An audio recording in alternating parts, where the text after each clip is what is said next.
Happy New Year! Welcome back to the second episode of the Diggin podcast. I'm Zoe and I'm joined by my lovely co-host Liam. Our special guest today is Ben Barnes, also known as Big Ben. Thank you for coming on today. With it being mainly goalkeeper related, I am going to let you take the lead today, Liam. So he's going to ask some questions, I'll finish off with a few, and then we'll finish off with quick fire questions. So. Perfect. Happy days. I thought while I was doing a podcast, I think I made sure I did some due diligence on you, mate, to be honest with you. And my first Wikipedia search that said that Ben Barnes was an actor and singer, most famous for playing Prince Caspian in the Chronicles of Narnia. So, come on, you're going to have to explain that one, pal. Yeah. No? Right, anyway, goalkeeping then.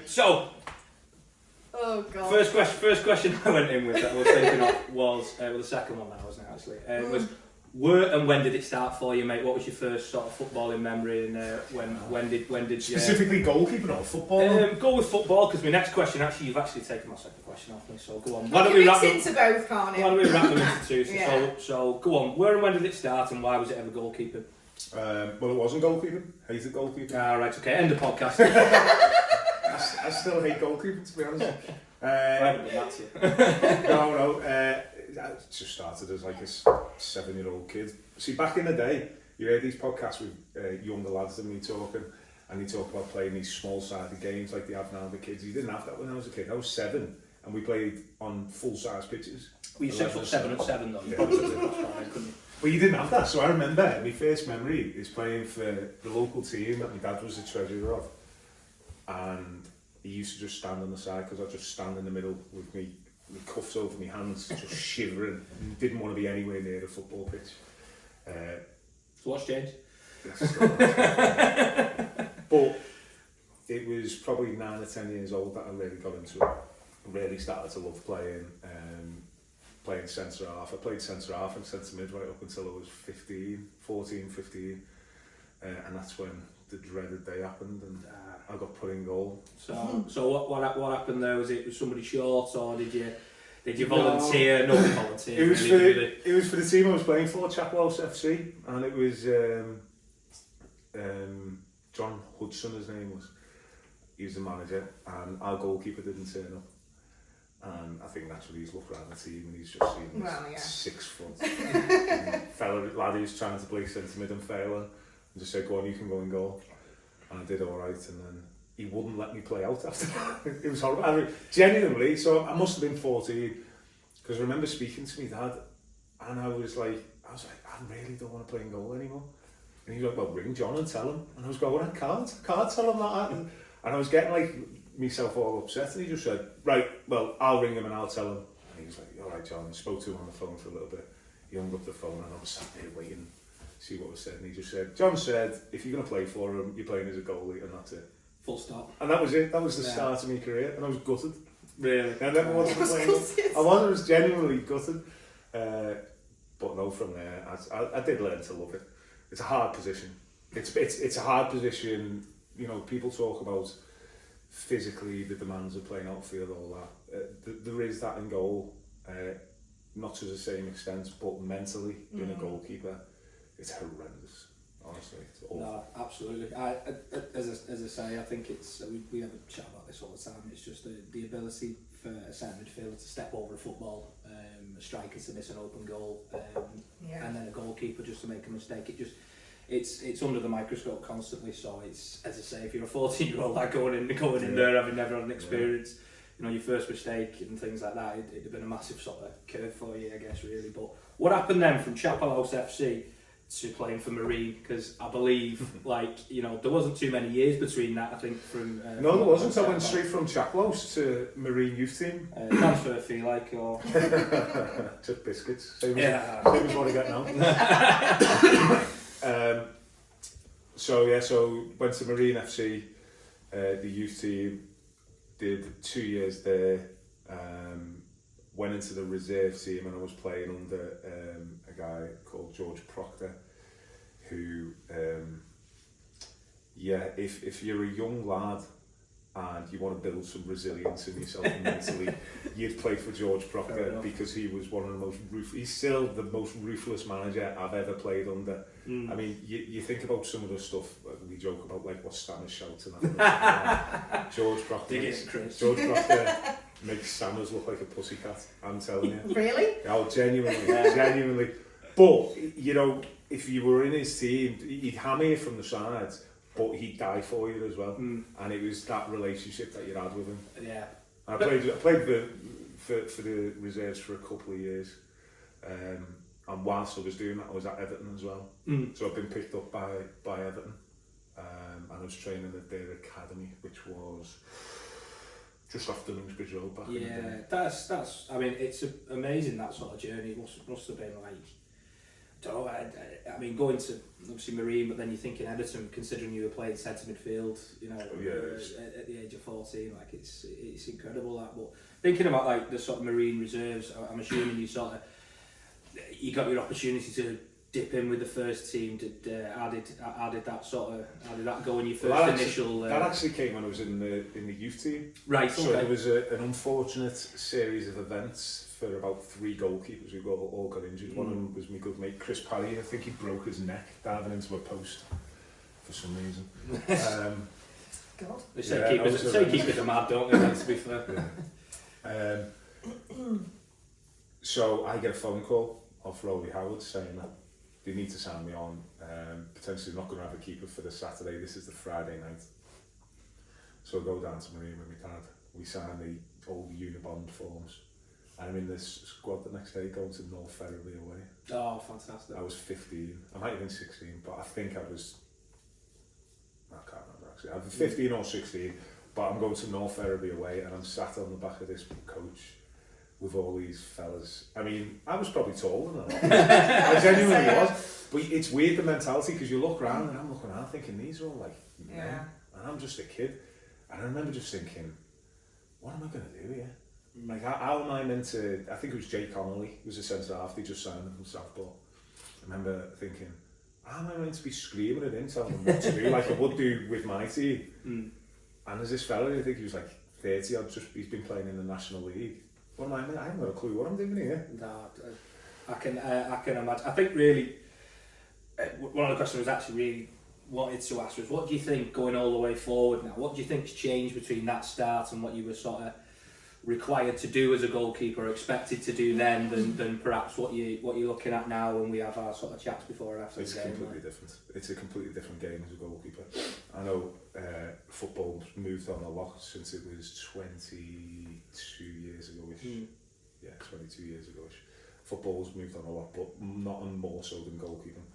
So back in the day, for an example, at Marine, we train on the pitch, grass pitch, on a Tuesday and a Thursday. And it wasn't a great pitch anyway.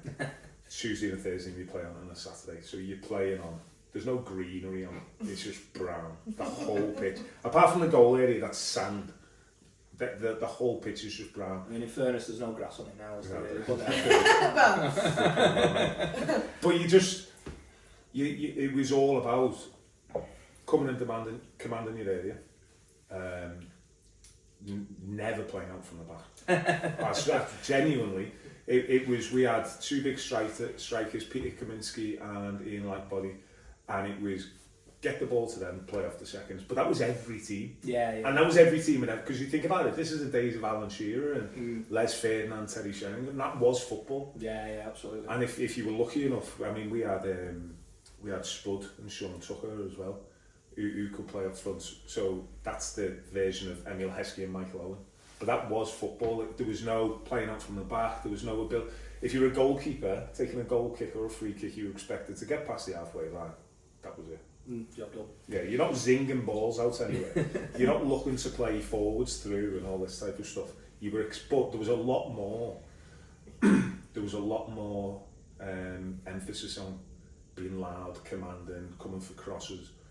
Than there is nowadays. There's a lot less of that nowadays. I think keepers aren't as expected as much to do all those things. Yeah, almost sort of like it's like the sort of, you would say, the dirty side of the game, really. You're thinking it looks dead pretty to play your sidewinder out there, but ultimately, fundamentally, kicking, catching, that's what it was about. And to be honest, like I don't think those things have ever left, have they? But I think they're just not as highlighted as much. But you were expected as well, saving. You were expected to catch your saves. Like if you weren't catching your saves, if you were parrying your saves out for a corner, that was seen as like a last resort. Because you're giving away a corner. Do you know what I mean? If you were coming for crosses, there was no punching. If you punched it, that means there was a second phase of play, so another chance for them to score. If the keeper's coming, he's got to catch it. So it was very demanding in those terms, to be fair. No, happy days. So do you prefer it now then to then or not? I don't know. I think keepers. A lot has changed. Keepers are a lot more skillful now. You know, you see these young keepers now, and they can ping balls as well as any centre mid. I don't know. I think it's a lot more skillful. I think it's a lot more skillful. If you even look at the physicality of keepers back in the day, Neville Southall, you know, lots of keepers like that. Your keepers were big, bruising men. The keepers come out and smash people. They weighed a lot more than the outfield players. But that's all changed now. Courtois, David De Gea, you know, Alisson, Edison, they're all athletes. You know, they don't have to be 6'4" giant men now anymore. So it has changed. It's opened up the game a lot. The modern game for goalkeeping is, you know, there's a lot more chance for young lads who maybe haven't got the natural physical attributes to go out and do something in the game. No, definitely. No, I mean, to be fair, it's great. It's a great answer. I think it's definitely one of those things that you see more nowadays. Definitely, and sort of the profile of goalkeepers have changed. It's less about height and, like you say, weight and things like that. Which isn't good for me, to be fair. That's what I rely on. It's I think to be fair, the fact that, you know, you've started at 14, 15, the game's gone that way, and you know you're still playing, and still number one at this level. But it speaks, it speaks volumes. If we go back to your career quickly, so from Marine, you've gone from there, and I think the next thing I picked up really was sort of Prescott Cables. I'm going to speak specifically about the Liverpool Senior Cup win. So obviously a really massive trophy in the local area. Do you remember anything specifically about the cup run or anything about the games in the lead? No, I do remember the cup run. Yeah, we obviously we were going for the league on the same. Well, not the league. We were going for the playoffs or for the second place automatic promotion. We were in the league with some big teams. The NPL at that time, and I'm not saying it's not now. The NPL was really strong. South Shields were in our league. Scarborough were in our league. Trafford were brilliant. Bamber Bridge were in the league, and they were really good. And we had a lot on our plate. But Brian Richardson obviously was a manager, brilliant guy, very good at keeping a very good team without having a massive budget. Because of the atmosphere he created around the team. It was brilliant. The thing I do remember, we played Widnes, I think it was. I'm sure it was Widnes in the semi-final at home. Is it in the semi-final? Yeah, Widnes in the semi-final at home. And I saved the pen. Oh, went to pen shootout? Yeah. Went to the pen shootout, yeah. And I saved 2 pens, I think it was, but I saved the last one for us to win it. So you're off down the line. And at the time, Prescott, I know they've got big things now, big crowds and everything now, but at the time it was just building. So there was about 800 there, and it just went off. I mean, it was brilliant. I've got a great video of it. Oh, fantastic. So it was one of my best memories. No, brilliant. It was. Yeah, no. Like I say, to win any trophy at any level is good, but I think that's probably, especially being a lad who's around that sort of area, it's huge, and I think that to win that's a massive honour. But so looking from Cables then, moved over to Skem, and the one thing I wanted to ask you about was, because I remember specifically the sort of rivalry with Macclesfield in that year, when it was 1v2. Looking towards really the build up to the game at JMO, which I think was a draw, but I remember the manager going on and creating a bit of a stir. Do you have any memories of that game? Because I think it created a bit of needle before the game, and it certainly would have done it if it had been the opposite. Well, again, they brought a huge amount of fans. I think there was over 1,000 at JMO. It was absolutely packed, and we didn't know much about Macclesfield because obviously they hadn't I think they started in our league that season. That was that first year. Yeah, so they didn't do what Bury have done and start in the first division.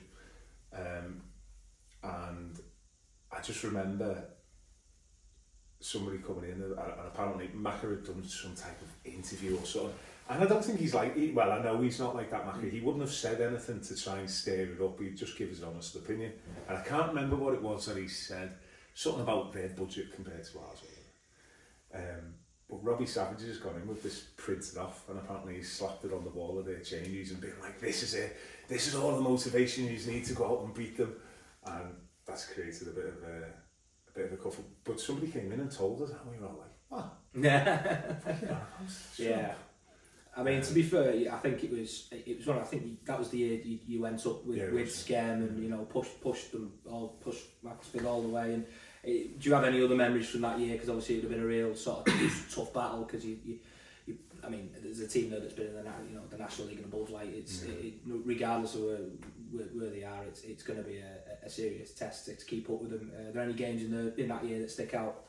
The Macclesfield away one.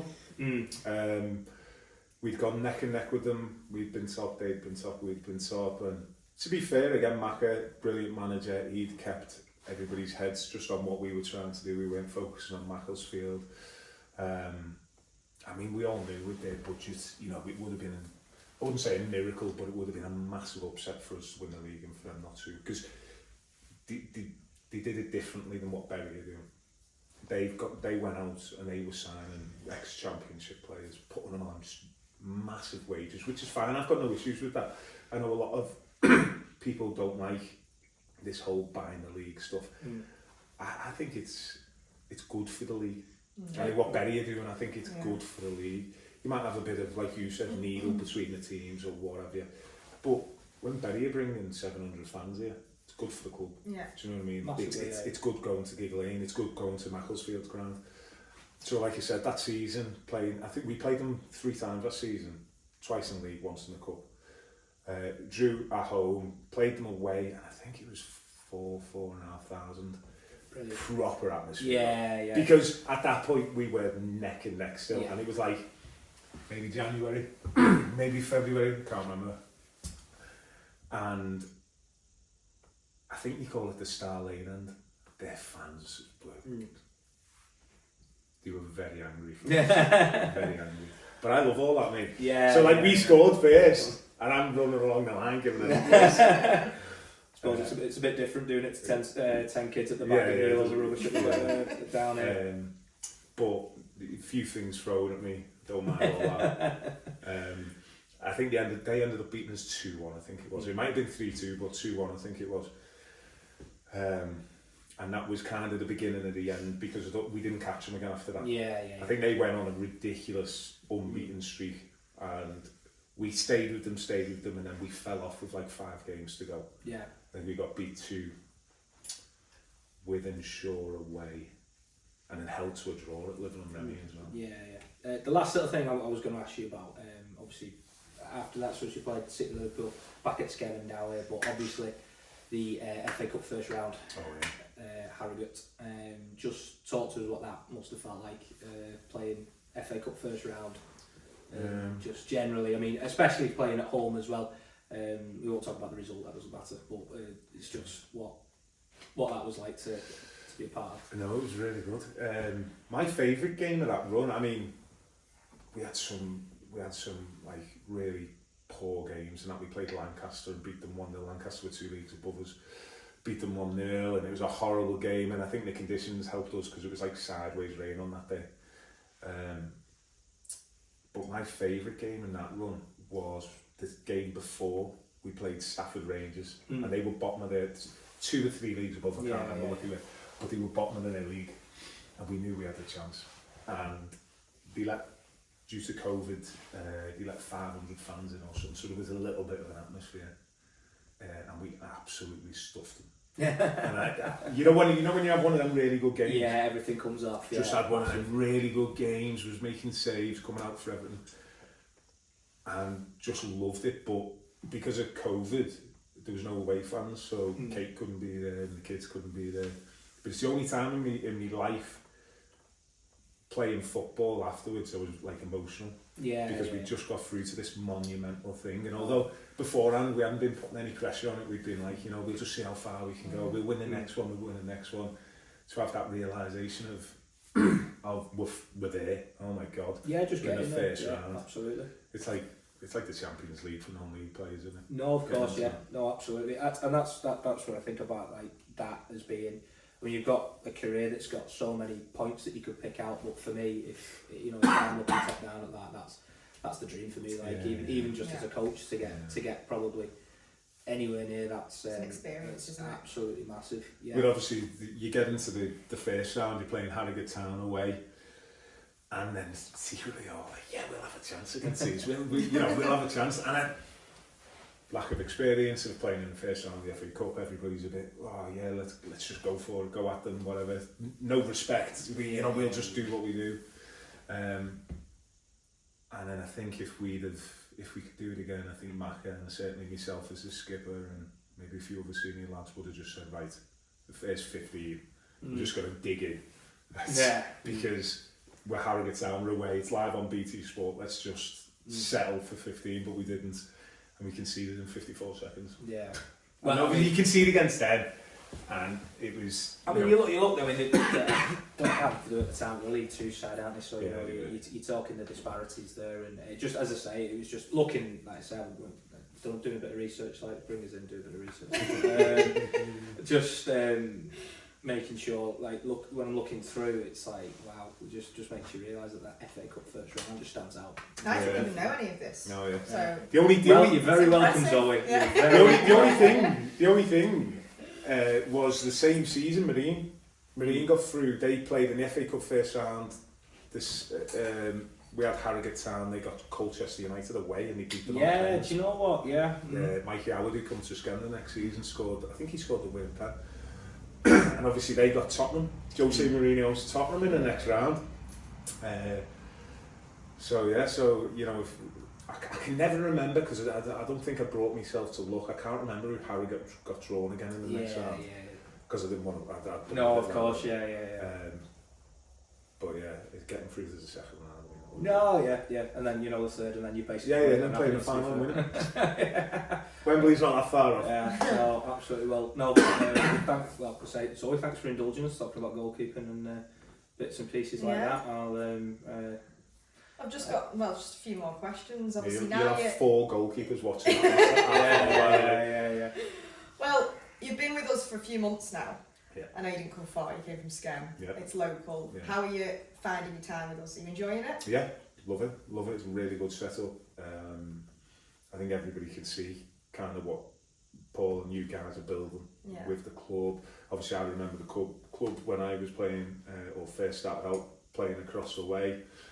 I remember playing there a few times as well against Burscough back in the day for Marine.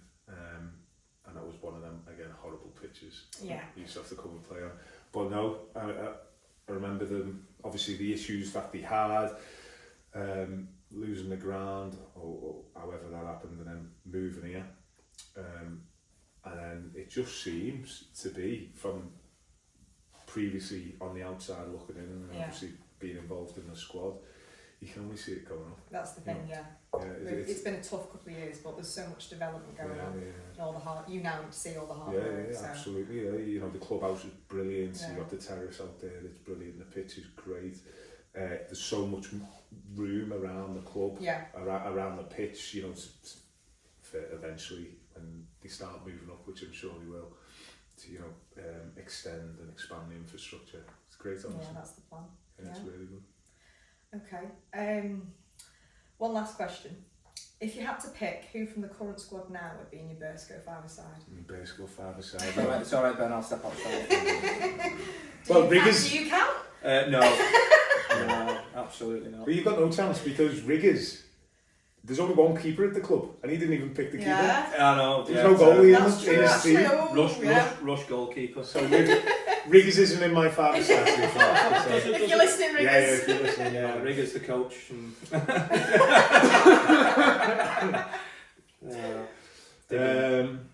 Excluding myself, so we're not going to have a keeper again. We'll keep the theme, no keepers in the father's side. So you can put yourself in there if you want. I don't like playing father's side. Okay.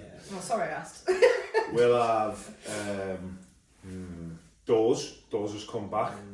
He's a great looks like a great five-a-side player. He's just been internationally playing 3v3. Exactly, so yeah. I think he'd make mine and all. Yeah. I don't think anyone's ever going to ask that. So It's alright. I'll have Dawes in it. I'll have Kirky just because that passing. He's great in the bar afterwards, yeah, isn't it? Yes. Less about the football, more about the social afterwards. Like yourself. Lady will bang in goals for you in the five-a-side. Get himself sent off a couple of times along the way. Yeah, he good, absolutely. No slide tackling in five-a-side. Sorry, yeah. Harry, so I've got Kirky and Harry at the back. Who's in our team? Don't know that. Good question. I mean, you'll need a few subs because I think the three of those will get themselves suspended. Yeah. Well, yeah, that's true. Yeah, Matty Hamilton. Yeah, Matty. Yeah, Matty will slot for us. Yeah, so it's balanced that. 2-1-2 formation we're going. Fantastic. Yeah, Dawes is a pivot in the middle. Yeah, didn't have Riggers for a formation. I wonder what he'd have played. He wouldn't have played with the keeper. Yeah, I can tell you. absolutely. Yeah. Okay. So, quick fire questions. Is this actually quick fire? Well, or do you want me to do what Riggers did? oh, we're digging it, Riggs here, aren't we?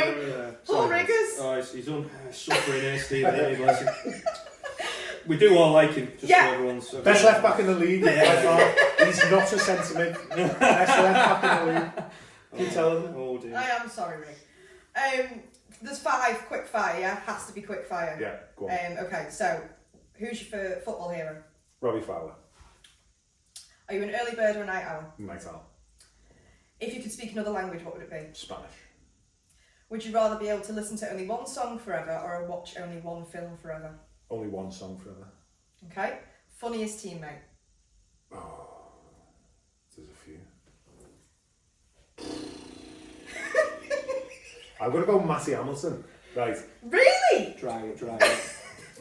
Honestly, the dry sense of humour. By the way, that reaction's terrible for Matty. I He think... is quite sarcastic though. Exactly, I love sarcasm. Dry wit. Yeah, dry wit. He'll get offended by me saying Do you know why? Because he's the nicest guy in the world and he's just done it in the changes. I've just been laughing my head off at it. He'll like make a nice comment and absolutely dig you out in the middle of it as well. Yeah. But you can't be mad because he's I such can't a take him lovely serious guy. though because of that humour. Oh yeah. Well, okay. Okay, well thanks for coming on, Ben. Yeah, Pleasure. cheers, Well, thanks, Liam. Oh, yeah, pleasure. Thank you, Liam. Let's see if I make it past my probation. Well, we'll see. Okay, so thank you very much and stay tuned for the 3rd episode. Bye.